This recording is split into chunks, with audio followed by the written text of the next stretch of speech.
Ibu bapak lan sedherek sugeng pepanggihan wonten ing dalan Padang. Inggih menika edisi Sabda Pangandikanipun Gusti wonten ing dinten Senen 6 April taun 2026. Salam wonten ing patunggilanipun Gusti Yesus lan mugi rahmatipun Allah Sang Rama tuwin Gusti Yesus wonten ing kula lan panjenengan sami. Sadèrèng kita nampi daring Sabda Pangandika, sumangga kita manembah ing pandonga langkung rumiyin. Duh Allah sesembahan kawula ngaturaken puji syukur panuwun awit saking ngen paduka nuntun kawula wit enjing ngantos wanci menika kawula badhe mirengaken wedharing sabda. Kawula nyuwun pepadang saking paduka Duh Gusti supados pangandika paduka temen-temen dadosaken kawula sami saya mantep ing pracaya. Lambaran kurbanipun Gusti Yesus kawula ndedonga. Amin. Ibu bapak lan sedherek Dedering dalan Padang wonten ing dinten Senin menika, monggo sami bebingah. Monggo sami bebingah. Pratelanipun kitab Jabur bab 118 ayat 21 lan 25, Jabur 118 ayat 21 lan 25 ngendikaaken mekaten. Ing dina kang katitahake dening Pangeran Yahweh, aja ayo kulambari ayo padha bungah-bungah lan sukorno. Duh Yahweh, paduka mugi kersa paring karaharjan. Duh Yahweh, paduka mugi kersa paring kabegjan. Bapak Ibu lan sedherek,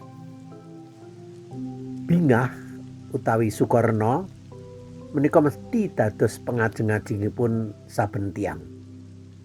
Mila menapa kemawon dipun udi saged ngraosaken kabingahan lan kabegjan menika. Ewa semanten tentu sampun ngantos kangge gayuh raos bingah lan ngraosaken kabegjan wau, lah kok ngantos lampah awon sampun ngantos mekaten. Lah kok malah nerak pranatane negari, pranatan umum masyarakat lan pranatan ing agami sampun ngantos mekaten.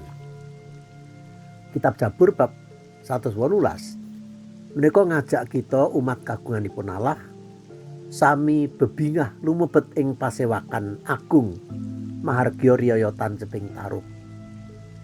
Nalikanipun sami lumebet ing pangibadah riyaya agung, umat lumebet medal gapuraning kasucen. Kedah cecawis ing manah. Tegesipun bilih kangge nindakaken pangibadah ing saben dintenipun gesanging umat kedah suci, jalaran Allah menika maha suci. Ing tengahing pangibadah lan gesangipun, umat sami bebingah, sami sukerna krana pangrahipun Allah ingkang tansah berkahi. Ing sisih nélakaken kabingahan krana berkahipun Allah, pranyata umat ugi dipun jak sami nyenyuwun mugi Allah paring karaharjan lan kabegjan. Ibadah tan ceping tarub dados wewujudaning umat mahargya rawuhipun Allah ingkang paring pangluar lan kawilujengan. Temtu kemawon tembung raharja lan kabegjan menika tegesipun ruwa sanget. Inggih karaharjan lan kabegjan krana umat ngraosaken sak kathahing berkah. Sedaya jinising berkah ingkang murakabi sadengah kabetaning manungsa.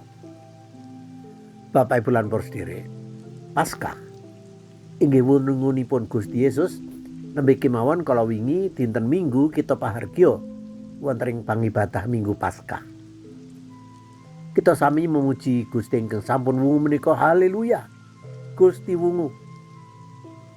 Pujian mekaten menika mbuktekaken yen Yesus Kristus inggih Gusti Sang Juru Wilujeng kita menika unggul saking panguwasaning pati. Kaunggulanipun jalaran kita para tiyang pitados ugi sampun uwal saking panguwasaning pati langgeng. Nadyan mekaten sampun ngantos kita lena kumau lungkung. Gusti sampun wungu saking sedanipun lan jalari kita nampi pepesken nampi urip langgeng.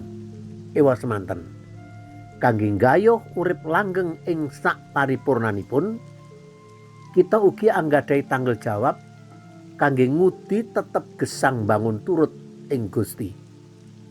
Aja dumeh wis diuwalake saka ukumaning pati, banjur urip iki sak kepenake sampun ngantos mekaten.